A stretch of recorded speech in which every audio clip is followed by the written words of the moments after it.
After 7 hours of debate Friday, British lawmakers voted overwhelmingly in favour of taking military action against the so-called Islamic State. The ayes to the right, 524. The noes to the left, 43. So the ayes have it. The ayes have it.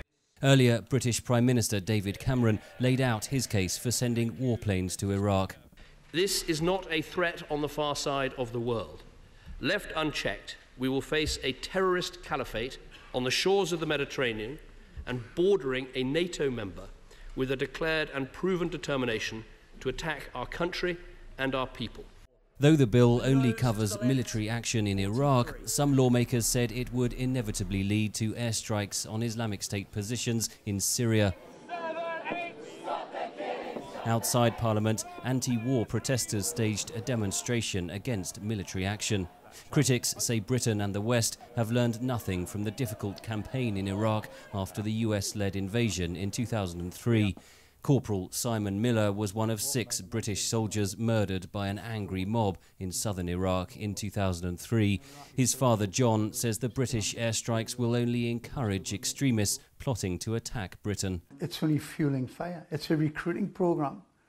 And the longer that we stay out of it, the better, and let those take the lead and get on with it. Lance Corporal Ben Hyde was killed in the same incident.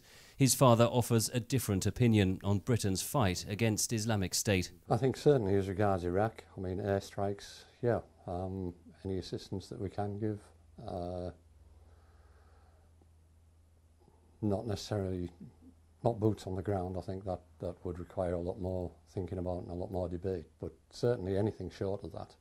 Last month, Islamic State militants beheaded British aid worker David Haines, who had been held hostage by the group since 2013.